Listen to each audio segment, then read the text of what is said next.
Yes. Om Shri Gurubhyo Namaha. Hari Om.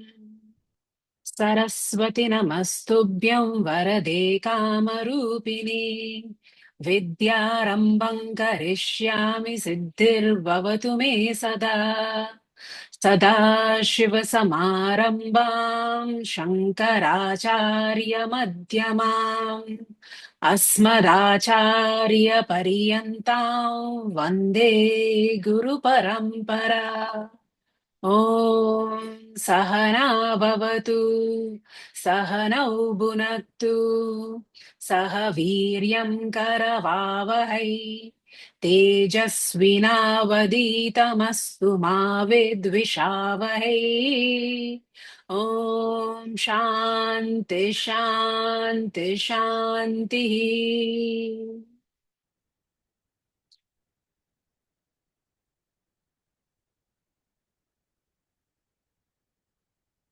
Welcome everyone. How are you doing today?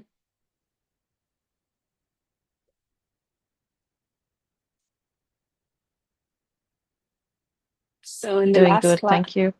yeah, in the last class we finished verse 13, which was about pranayama, and now we will chant verse 14, which is continuation of that verse on the same concept. So I will chant and you can repeat after me. Pranabandhana lina manasam. Pranabandhanath Neela Manasam. Manasan एकचिन्तनान्नाशमेत्यदः Ekachintana Nata Shamedaya नाशमेत्यः. Medhya. Thank you. So, as I said, this is still continuing on pranayama, but it's taking, Ramana Maharshi is taking pranayama as symbolic of all the preparatory exercises. So, with this verse, we conclude the first portion of the text, and the first portion of Vedanta, really, which is about all the preparatory exercises required to prepare the mind to come to Jnanam and be able to assimilate Jnanam. Right? So this verse says, Prana Bandhana, pranayama, binding the prana, lina manasam, the mind is temporarily resolved, eka chintana, concentration on that one reality, nana nash nana nashmetya adaha, nasham iti adaha. That's the split. That mind which we said was temporarily quietened down by the practice of pranayama is permanently destroyed. So this verse is saying the mind that has gained absorption by control of breathing is destroyed once and all for all by contemplating on the non-dual self.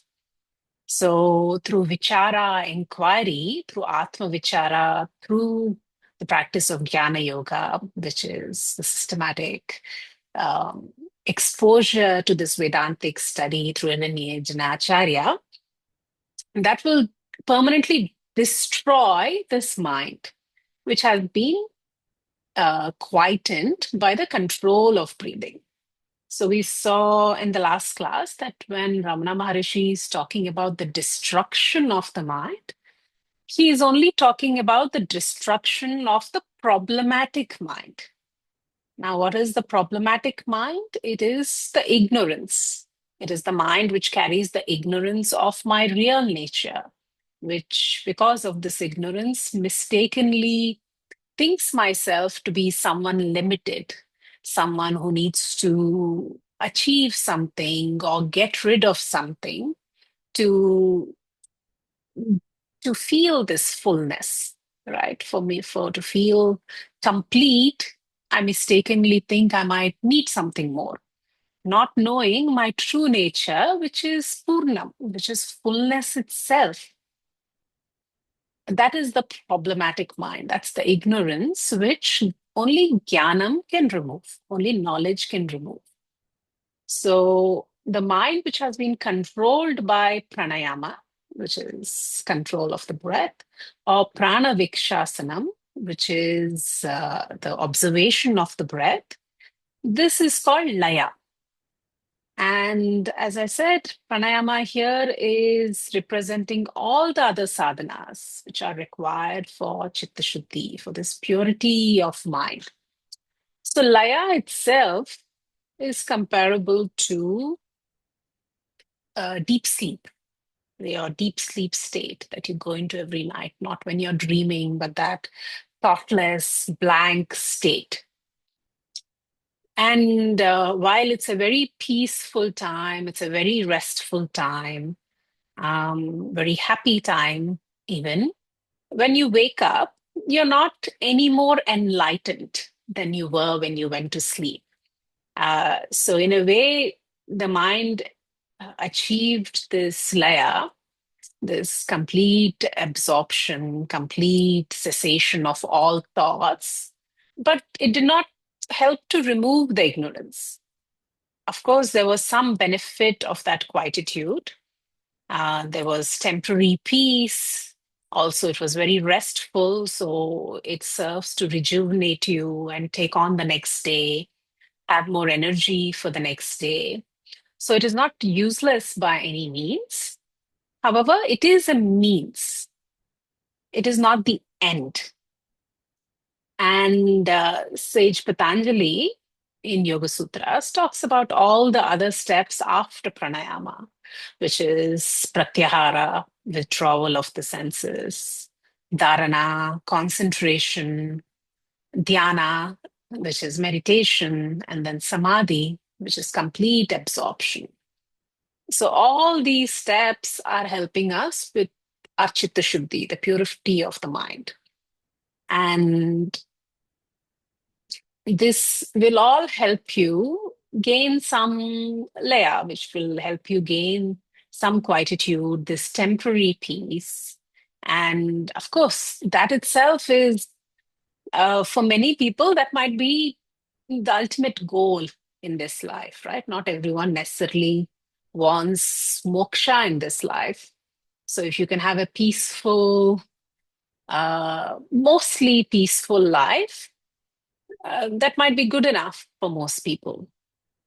Of course, there are some seekers, like many of you here, who want more, who want something beyond that temporary peace, who are looking for the ultimate lasting peace, the ultimate knowledge of who I am, which is the only thing which can completely fulfill you.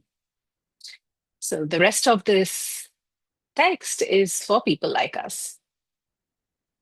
And so coming to verse 15, which is the bridging verse now from the Purva Veda part to the Vedanta. So from the first part of the Vedantic teaching and purpose, which is how to quieten the mind, how to achieve Chitta Shuddhi, this temporary peace, we will now move on to Vedantic inquiry of who I really am. And as in between, we will do this verse. You can chant again after me. Nashtamanasotkrishtayoginaha. नष्टमानसोत्कृष्टयोगिनः Krishtayoginaha. Krityama Krityamasti kim swastitim yataha. कृत्यमस्ति किं कृतमस्तु किं स्वस्ति स्वस्ति Thank, स्वस्ति नित्ययता thank you. So Nashtamanaso Ashtra Yoginaha. So for the exalted yogi, for the greatest yogi whose problematic mind has been destroyed, Krityam Kim Asti. What is there to be achieved? Swastitim Yataha. He understands that he is Brahman alone and abides in Atma Swarupa. So for this exalted yogi, whose mind is totally resolved, that is, the ignorance in the mind has been removed, who has attained his own nature, is there anything to be done? So by asking this question, it's a rhetorical question. It's Ramana Maharishi is also answering it at the same time, saying, for such a yogi, there remains to be nothing done by him anymore. So in general, most of human desires, why do they arise? They arise out of, in some sense, of incompleteness.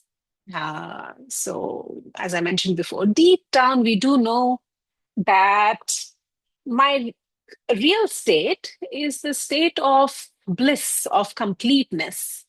So, we desire this state, but we don't feel it, right? So, we look for this permanent peace and this feeling of fullness by trying to look for this in things outside, right? So, hence, this feeling of incompleteness leads to desires, desire to gain something or get rid of something. And this desire then leads us to act, to karma. So, we go perform actions in the world to fulfill these desires. And then those, whatever happens as a result of that fulfillment or unfulfillment, more emotions come, more desires come, more greed comes, right? And so the cycle just continues and continues. This is how most of the human desires are born. They're born out of the sense of incompleteness, which is born out of ignorance. However, this enlightened yogi who knows himself to be complete, to be fullness itself, has hence no reason for new desires to occur. So, what does this mean? Does it mean that all enlightened beings will go sit quietly in a cave in meditation, performing no action whatsoever? No, that's not what it means. Because action itself is inevitable. So it's just that even if this exalted yogi is sitting in meditation, there is action happening, there is breathing happening, there is other physiological functions happening. It's impossible to avoid action altogether. So even after this knowledge, the your mind is available to you. You have, but you merely see this mind as an instrument to think, to feel, to remember. All your faculties of perception, cognition, volition are completely active because the whole creation is perceived as the self. This yogi himself doesn't have any particular desires to acquire something else. However, he will continue to act as per the prarabdha karma. So, whatever situation this body, mind instrument has been put in because of karma, whatever family situation, responsibilities, duties are coming to him, those will still be performed. And it's just that those activities are no longer being performed because of any need.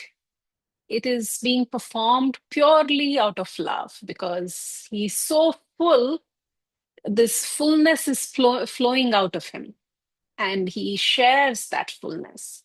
So he's acting out of happiness, not for happiness. There is this beautiful analogy just talked about of a pot. So it is said that a pot held in water is full both inside and outside. A pot that is empty, held in space, is both full inside and outside in terms of that space. Do you know what this analogy is saying? So the pot is a symbolic of this upadhi, this body, mind, sense, um, this frame which is there. And an exalted yogi who, Yagyani, who knows what is the real nature of himself. He knows himself to be everything which is there in creation. So he's no longer confused by the costume. So whether something is with him, like in the sense of something comes to this body mind in terms of possessions or not, or whether it's there outside, it is all one and the same. It doesn't, his happiness is not dependent on that. So whether the space is outside the pot or inside the pot, it is still space. It is still available as space. It doesn't need to be owned by me anymore. And he will also continue to act by the situations coming to him from prarabdha karma. And he will also continue to act as per dharma, in the sense of, you can think of dharma as the natural order of things, the natural law. So just like a fire, dharma is to be hot, is to provide heat. A water's dharma is to be wet, to provide wetness and cooling. So that's the natural law of things. It's just how it is. And a jnani also simply is. He will perform whatever actions he takes will be completely in line with natural law. So it will always be the right action. And he will always be, as a result, you might find that jnanis are always trying to do something for someone else. They become very compassionate because they see all of creation as nothing different from themselves. And of course, as I mentioned, there's some jnanis who might sit in a cave. There's some who might be doing normal jobs in the outside world. Some might be teaching and sharing. Few set up missions to spread this knowledge. Few continued, like Swami Shivananda, they continued working as a doctor for poor people. So they will act out of compassion based on whatever situations they've been placed in life. And as for themselves, just like for a dreamer who might have had various problems because of this problematic mind in the dream world, maybe he was having relationships problems in the dream world. Maybe he was in debt and or he was running away from a tiger. But when the dreamer wakes up, he realizes, that was all just a dream. And none of them has the capacity to disturb him anymore. And so it is for a jnani who wakes up to his real nature. So the problematic mind, now destroyed, no longer has any hold on him, does not have any capacity to cause any suffering. And this is Jivan Mukti, which is liberation while alive, which is, of course, the ultimate goal of Vedanta, if you want to give it a goal. Any questions?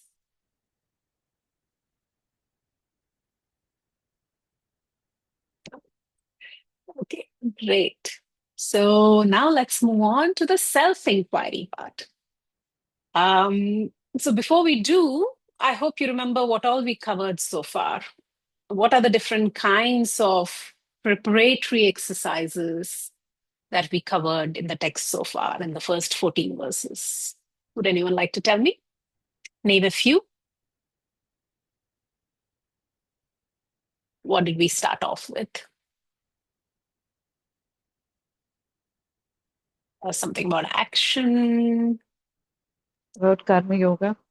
Perfect. Yes, we started off talking about Karma Yoga. What is right action, right attitude for this action? And then we moved on to the various upasana yogas and Various meditation, concentration. perfect. Yeah, that's all upasana.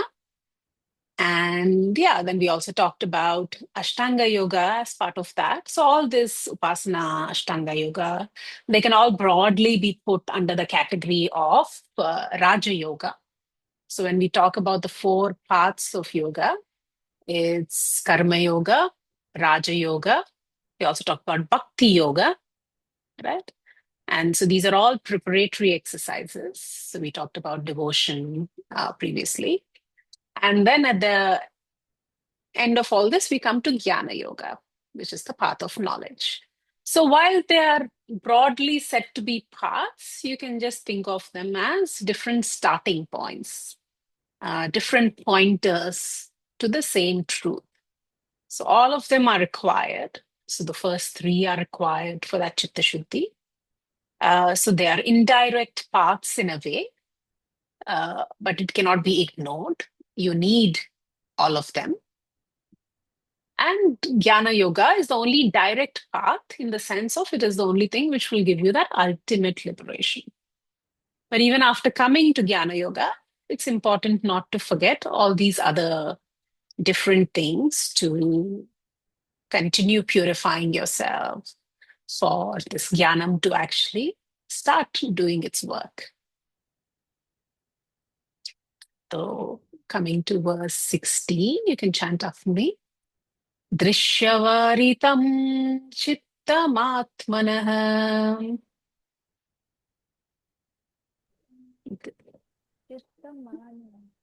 Chitta Drishya, Drishyavaritam Tam chittamatmanah. chittamatmanaha.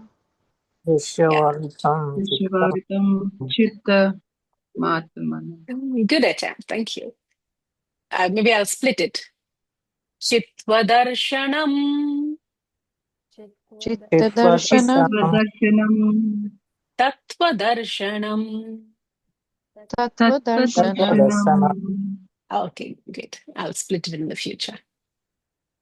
So, Chittamatmanah, having obtained Atma Jnanam, so Chittam is the mind. So, the mind which has obtained Atma Jnanam, self knowledge, Drishyavaritam, it negates all the Drishyam, all that is seen. Now, what does that mean? So, what is all that is seen? Is by negating all that is seen, it is means it's seen as mithya, as a dependent reality. I'll explain more what it means. Chitva darshanam. This is understanding of one's own consciousness as the seer. Tattva darshanam. So the darshanam of tattva, of satyam, of the ultimate truth. So one's mind withdrawn from perception is the appearance of awareness, one's real nature, which is the appreciation of truth. So we'll come to it slowly, slowly. So you will find that the verses now start getting a bit more abstract, and depending on wherever you are in your Vedantic study, it will make some level of sense right now. If you don't understand it completely, that is perfectly fine. There is no rush. This is now the next 15 verses are a condensation of the entire essence of who am I. And every text, whether you do Bhagavad Gita or the Upanishads, any other Prakarna Granthas, they're all speaking about the same truth. The truth itself is really simple. Tattvamasi, thou art that, you are that unlimited consciousness principle that is eternal and all pervading, right? Consciousness, very, very simply put, consciousness is all there is. and you are that consciousness. So this simple message um, has a subtlety to it. While simple, and once the realization happens, you realize how simple it was. You realize um, this is it. There is no. Medaji said very nicely in a satsang yesterday. If you were attending that there is no climax in Vedanta. There is only increasing clarity.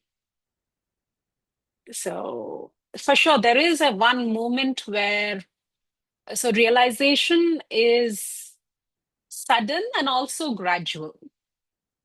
Sudden in the sense that there will be a point when that clarity is complete, that nothing can shake you from that clarity anymore. So you realize, okay, who am I? And that clarity will never go away. So that is the instantaneous point. But it is also gradual, that as you get exposed to few texts, all your doubts will slowly get resolved. So the clarity increases and increases. But even after the point when you no longer have any doubts about what Shastra is saying, what the self-knowledge actually is, you still won't enjoy the benefits till a bit later. You will start enjoying some of the benefits. You'll start enjoying greater peace, greater happiness, quicker recovery time from any disturbances which occur, greater efficiency in how you're acting, ability to be very clear about what your dharma is, what is the right action, what is my purpose. All these things will become clearer and clearer slowly. So, in that way, it is gradual. And after that complete nididhyasanam process, the complete Vedantic meditation process, uh, that your all these habitual tendencies, even after knowing this knowledge, there can be these habitual tendencies which come up. So Raviji used to give the example of after he had his cataract surgery, right? He was wearing glasses for many, many years. So going before going to bed every night, he would kind of go like this to remove his glasses. So he knows very well that his eye he had the surgery. There is no confusion about that. He also has complete knowledge that my eyes work completely well now. But why is he doing this? It was because of habitual tendency. So the last stage of this Nididhyasanam, Vedantic meditation, slowly takes care of those habitual tendencies. So in that sense, enlightenment, realization is also gradual. Now, uh, so having so there is this point where, so that's what this verse is talking about, that having obtained Atma Jnanam, Drishyavaritam, it negates all the Drishyam, all that is seen as Mithya. Right? So one thinking I need glasses was Mithya. So even if you do need glasses, it is Mithya. So the level of reality to achieve, to associate with whatever that is perceived is different. So the perception itself continues, but you don't associate any wrong meaning to that perception. So it doesn't mean a jnani will not experience any emotions or he will not experience any sadness. So if a loved one dies or there is sorrow in the world which is being witnessed, he will experience the sadness in the mind of those events. But he is able to observe that sadness as thoughts, as something that he is an observer of. He's not caught up in that. Just like when you're watching a movie on the screen, you might when there is a sad scene playing out, you will feel genuine sadness. You will be moved. You will be moved sometimes to even tears. Right. And but it does not really shake you, that sadness, in the same way. So there is a death which is happening on the movie screen. You will feel sadness, but you don't feel the same sadness as if you lost a loved one in real life. Because the difference is when it happens in real life, you think it's happening to me. I lost someone dear to me. Hence, there is a greater level of this pain which is experienced because of this association, because of the wrong notion of who this me is. When the definition of the me itself changes, I'm not Spandana, I am everything there is, right? So, how can these things then affect me? You realize that they're not really affecting me after all. So, you become the observer of these thoughts, observer of this sadness or whatever other emotion which is happening, not confusing it as myself. So, today, we don't normally say, I'm experiencing sadness. We'll say, I am sad, right? So you associate completely with that emotion becomes you. That association is what has to slowly start changing, has to slowly, you have to disassociate from. Or better than dissociate is the better word would be transcend. So transcending the association with this body is and the mind is what's necessary. Now, this verse is talking about a technique which is used very commonly in Vedanta called Drik Drishya Viveka. Drik is what is seen.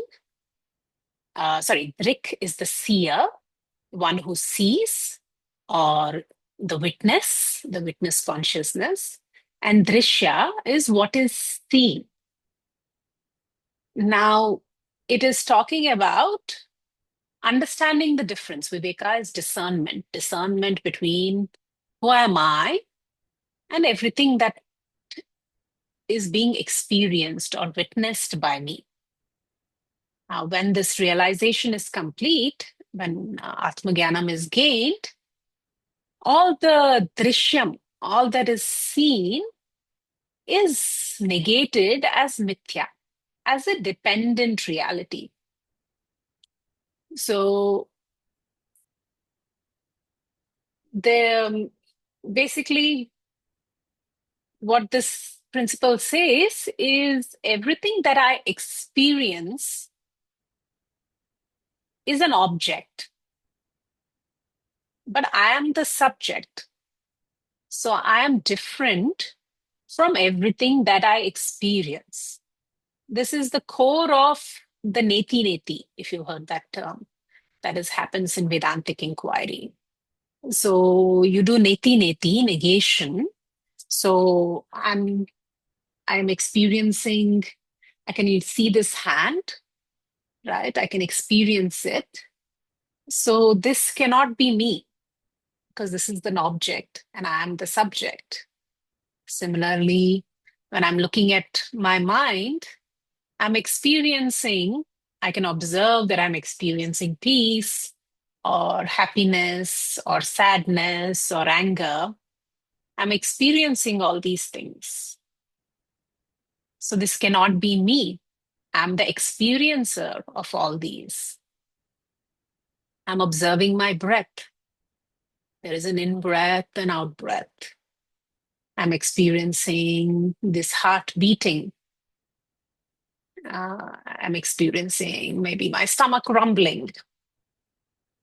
So all these physiological functions are being experienced by me. So they cannot be me. Similarly, the world outside, anything which I perceive cannot be me. I'm different from this. So any attribute I experience belongs to the experienced object and not to me. So remembering this all the time is what is abiding in my true nature means. So till that jnanam assimilation is complete, this is a forced remembrance. So initially it's very forced. You have to exercise more will to remember these. But at some point it will become very automatic. So today I ask you, what's your name? Right? Vanisha, you'll say, I'm Vanisha. Did you have to think about it? Did you have to think about, remember, okay, what is my name? Did it take you a minute? No, it's instantaneous. This knowledge of who I am is instantaneous. So at some point, that aham brahmasmi, I am that absolute consciousness, knowledge will become instantaneous. It's always there in the background. So just like we might also associate right now with, I don't have to think and remember, I'm a woman. Suppose if you know woman's body or a man's body, you don't have to think and remember I'm a woman or a man. It is very ingrained and it affects what kind of clothes you will pick out when you go, what kind of behaviors you think is okay or not okay, who you might be attracted to, all the tendencies you associate with, it becomes as part of you. So similarly, at some point, aham brahmasmi, I am Brahman, becomes this ever-present background thought, which will never be forgotten. You won't have to recall it forcefully anymore. That's jnanam.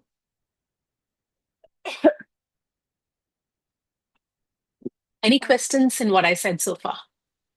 Yeah, I had a lot of thoughts while you were speaking. Yeah.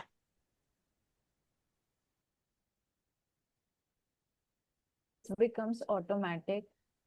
ब्रह्मास्मि तो आप फिर anger irritation frustration sadness आप experience नहीं करेंगे या आप detach करना सीख जाएंगे?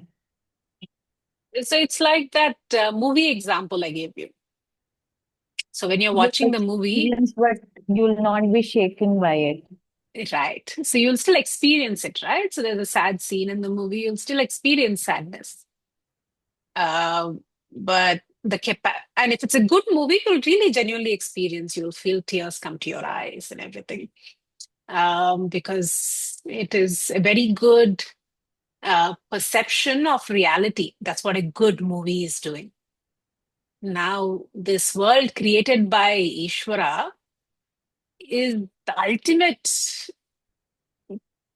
creative experience there is. It feels absolutely real. And usually we're completely caught up in it. And there is so much beauty in it. So it's nice to be caught up in it. So at some point, you will willingly let yourself be caught up in it because to simply just enjoy the beauty of it. Right? So just like in a good movie, you let yourself be absorbed in the good movie and be carried away by the good movie, even if it's a horror movie. It's okay. You let yourself enjoy because you know it's not really real. So you let yourself get frightened. And why? Because you know it doesn't really affect me in the same way. It won't. I'll still be the same when I finish watching the movie. So it's like that a little bit. Again, I have parallel and follow-up thoughts.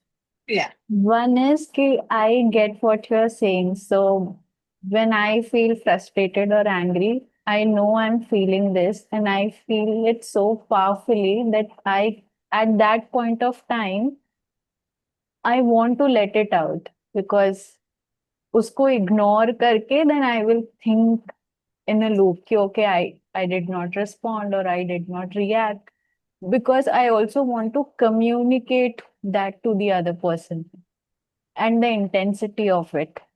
But later we realize that okay, we did, but then we ourselves don't feel good about it. Okay, why we Mm. got angry. Yeah, there's a few different things there. So right now we're talking about the ultimate reality. But of course, you very rightly said that you cannot try to ignore the anger. You cannot try to bypass any of it, right?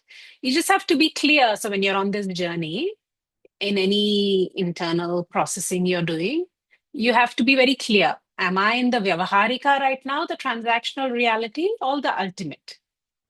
So in the moment you're feeling that full disturbance, your body feels shaken, your face is red, your heart is beating from that anger. In that point, there is no point trying to say, I'm Brahman, I should not be feeling anger. That Yeah, would be bypassing. So, so at that moment, when clearly you address it from the Vyavaharika, the transactional reality point of view. So, okay, maybe I can do some deep breathing. Maybe there is a boundary which has been crossed and it has to be expressed, right? So, what is it that I need to express? You can also practice restraint in the terms of what is the way it can be expressed, which will serve you. So all that comes with the different psychological tools, Vedantic or yogic methods you can use to gain that restraint. So it doesn't mean sometimes you might choose to express sternness. So, for example, you see a kid about to cross the road and be hit by something, you will grab the kid. Or like you see a kid playing with matches or a knife, you take it out of their hand. You might do it quite forcefully because you're trying to stop that kid from injuring themselves. But there is no real anger. There is an action which had to be performed. So you perform that. And yes, you would like that kid now to take the lesson from that instance. But is that going to be best served if you yell at the kid and cause them trauma? Or you explain gently, what is it? Why? Maybe they saw that you were scared and they're scared by that reaction. So maybe you'll explain, okay, this is why I felt disturbed. This is what scared me. I'm sorry, my reaction scared you, but this is why I was doing it because I was concerned for your safety. You'll explain it in whatever way that you can get the result that will be conducive for the situation. Right? So let's continue. We will take more questions at the end of the class. Yeah. So to transcend samsara, we have to transcend this body and this mind, not bypass it, transcend it. And to transcend it, and it means you have to go in the right steps. Always check with yourself, am I dealing with the Vyavaharika or the Paramarthika, the transactional or the ultimate reality in whatever contemplation I'm doing right now. And then you'll, with this done in the right way, you'll be able to transcend and come to the realization that I'm different from the body and mind. So there are five principles of consciousness that we continuously talk about. That consciousness that I am is not a part, product, or property of the body. Right? So take the example of electricity and a fan. So in that example, if electricity is consciousness and the fan is the body, that electricity principle is not part of the fan. It's not resulting from the fan, and it's not property of the fan. It is what's always there in the background, allowing the fan to function. Right? So consciousness is not limited by the body. So the electricity extends far beyond the fan. It is not limited to the frame of the fan. So it's there. It's not limited by the space or time. Right. So the fan works only when it's switched on. It has so many hours in its lifetime that it can work, and then it will stop working. Electricity is not limited by that time constraint. Not the fan will only work in that one room in the particular amount of area it will be able to give air. The electricity is not limited by that. Similarly, me, the consciousness, I'm not limited by the spatial boundaries or the time boundaries. So, funnily, even science will agree to some part of it. It will say time and space originated at the Big Bang, because they call it the time of creation or creation of this universe as it is. How do you define time before that? Of course, Shastra says this time and space itself is mithya, it's a dependent reality, and creation is cyclical. And that's meaningless in the scheme of things when we're talking about eternity. So that's the second principle, that I'm not limited by the limitations of the body. And the third principle of consciousness, so you'll hear these principles again and again, these 5 principles of consciousness across different classes. So no need to try to remember all of them right now. So being different from the body, I can conclude that the body, being different from the body, I can conclude that I survive the death of this body. So when the body dies, I will continue to survive, right? So this third can be that the body is actually surviving because of my presence alone. So I'm not there because of the body is there because of me, as a third. And the fourth is, so hence, even if the body dies, I will continue to survive. So at some point when this remembrance is always present, when, just like I said, someone asked me my name, I don't have to remember I'm Spandana, I'm a woman.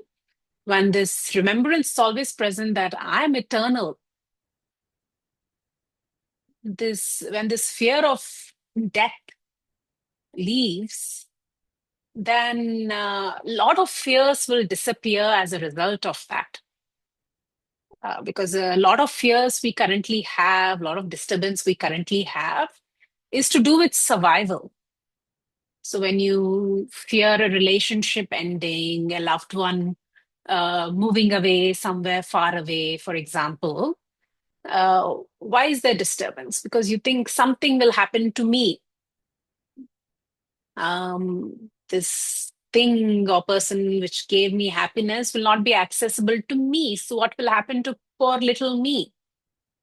Or when you're scared about losing your job, you're thinking, okay, if I lose this job, who will I be then? Like, what will be my identity? Or you'll think, maybe depending on wherever you are in Maslow's hierarchy of things, you need to think, okay, if this money is not coming in, how will I survive? How will I feed myself? How will I support my family? So a lot of these fears are to do somewhere with the fear of survival. So once you realize that I will always exist beyond this body. So when Vedanta is asking you to drop the association with the body, it's asking you to do it for a higher purpose. It's asking you to drop the identification with your mortal self, to claim your immortal self. So you're not giving up anything and dropping this identity. You're just becoming ready to claim your higher self. And the fifth principle of consciousness is that when the body dies, while I always survive, the medium which was reflecting it is no longer present. And hence, I cannot perceive it. So if the fan is broken, I cannot perceive this electricity anymore in the fan.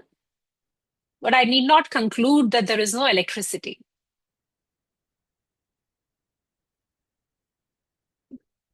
Any questions related to what I just said?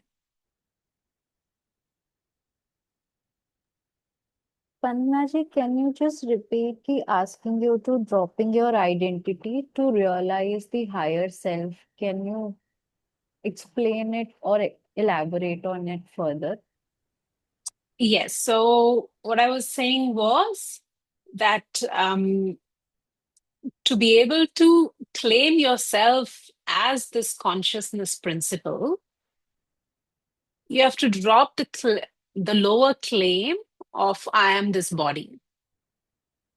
So you have to drop the claim and association of I am Vanisha, I'm a woman, I'm a daughter, I'm an employee somewhere.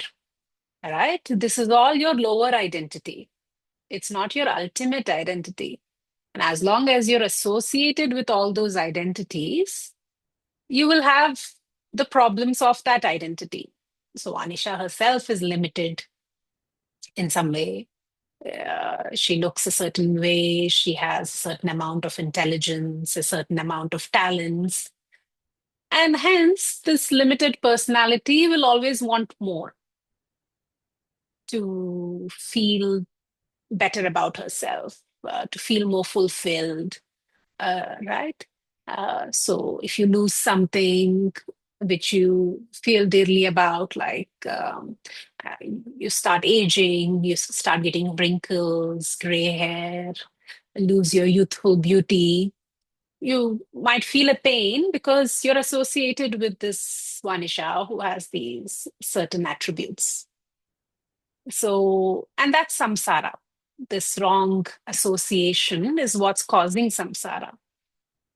So instead, if you start focusing on who am I really? I am this eternal, unlimited consciousness principle without any attributes. All these attributes only belong to the body, not to me. Right? So if the attributes belong to the body, what do I care if the attributes change?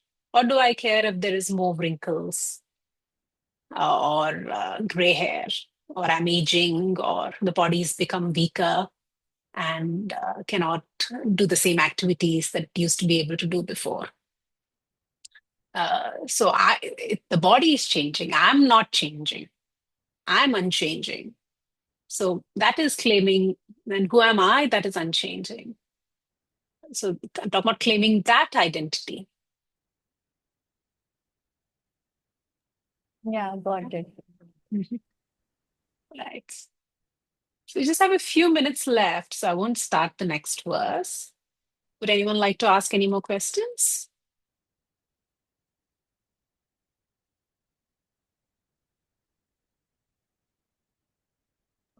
So Spandanaji, I think what I get to in a whole, what we see is that if we can let go of all the fears, then I think we become all love.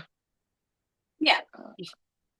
Yeah, and I think the identification with things in this materialistic world uh, is, I think, the root cause of all the problems.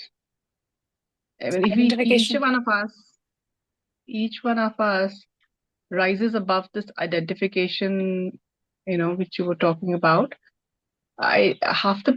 most of the problem would just disappear. Yeah, that's so the only, you are already all that. So where is the problem?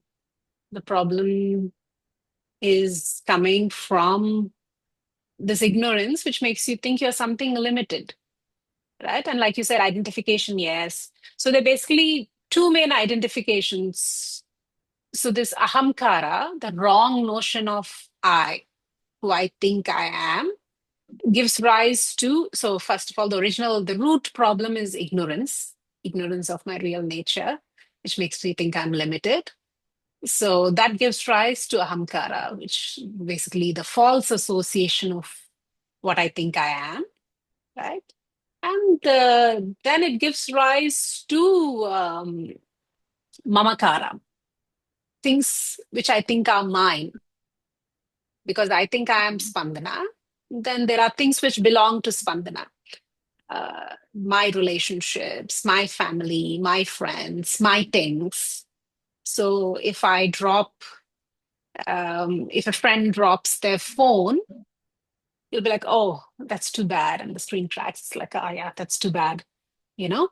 But if I drop my phone and the screen breaks, be like, oh, I'm so dumb. I dropped it again. How can I do that with such an expensive device? Now my phone is broken, So So that this, my goes away. yeah, so that's mamakara. All this additional pain you feel is because of this sense of minus, which originated from this wrong sense of I-ness. But it's so strange. We come into this world and that's where we learn this minus. And then if you get into the Gyan part of it, then you're unlearning so many things that you learned as a child. That is very true. If in psychologists, they observe that the sense of identity, which is required for surviving in the world, it forms. We're not born with that. It forms over time. Yeah. So babies, when they see themselves in the mirror, they don't associate that as me. They learn that over time.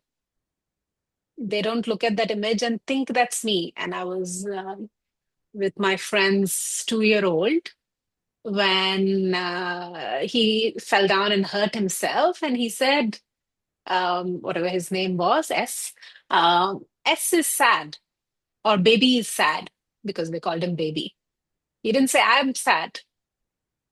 So if you observe little kids, you will notice that. They form these associations. Even if when little kids fall, if no one's looking, then they will get up and continue playing. But if an adult tends to look at them and says, oh, are you okay? They'll immediately start crying because now they associate that event as something which happened to them and must have affected them. So certainly, in a way, this identity is learned, and it's also useful. It serves a useful purpose because we need to have some sense of identity to go around in the world and be able to operate in the world. If there is a bus coming at you, you need to know to move out of the way so it doesn't hit this body. you know but yes, you're right that it's all learned. Spandana ji, just taking from the baby example, so we say that the natural self is bliss, joy. But then if we see the moment a baby is born, they do cry because of the discomfort that happens, because there is a survival instinct that I'm hungry, I'm whatever, wet, etc. So I don't know, like please, if you can Oh yeah, decode it for us. by no means am I saying babies are enlightened. I was only saying this lot of this sense of I-ness that we learn is learned over this lifetime. But yeah, but in the sense, if you want to use that analogy of that is the kind of healthy association which has to always be there. So a baby cries when they're wet or hungry because that's the survival response of the body. So similarly, in the case of the baby who's not enlightened, there is actual pain. If that need is not met, the baby will feel actual pain because the need is not met. They don't have the complexity right now to understand why they are in pain, but they'll still feel the pain. Versus an adult, when something happens to them, they'll have this added pain of being able to intellectualize of why I'm feeling this pain, be able to associate reasons with Yeah. all that. But the pain is still felt. So the difference for a jnani, pain is felt and suffering is felt. The difference for a jnani is there might still be situations which bring pain, right? So he might accidentally cut himself somewhere. So the hand is bleeding, and the response will say, go cover this up or whatever. And he will feel the physical pain of having that cut, whatever physical sensations are happening will still be there. But then the suffering will not be there. The Gyani won't think, oh, now if my hand is damaged, what will happen to me? Maybe there are some actual things which will happen. Maybe he's a carpenter or a surgeon, and the hand being cut will interrupt his daily flow of work. So there might be legitimate reasons why that is a problem, but there won't be any suffering because of it. So he says, okay, this is what's happened. Yeah. So, I mean, still the argument remains the same कि हमारा natural nature is about being blissful and joy. Yeah, Because how I can intellectualize it, कि we have always been in pain only. definitely. Yeah, so your natural state is bliss, Sat Chit Ananda, absolute existence, absolute consciousness, absolute bliss. That is your natural state. And we do know that, which is why we are always trying to be in that natural state. So the only thing which needs to change is where we look for that bliss. So as I mentioned, I think in the previous class, that even when you can practice it slowly, even when you are, and it's easier to practice when you are happy, when you are, some things around you are you think they are making you happy, you remember this bliss I feel is myself. It's not dependent on something else. The situations around, the people around are creating the conditions so that the mind is peaceful and my natural bliss is able to reflect better. But this bliss is always there within me. If you practice it when times are good, it becomes easier to practice it when situations around you might not be so conducive. Yes. So let's do the final prayers. And if anyone wants to stay back to ask more questions, you're welcome to do that. Om Purnamadah Purnamidam Purnat Purnamudachyate Purnasya Purnamadaya Purnameva Vashishyate. Om Shanti Shanti Shanti. Hari Om Shri Gurubhyo Namaha. Om Tat Sat. Thank you. I'll stop the recording.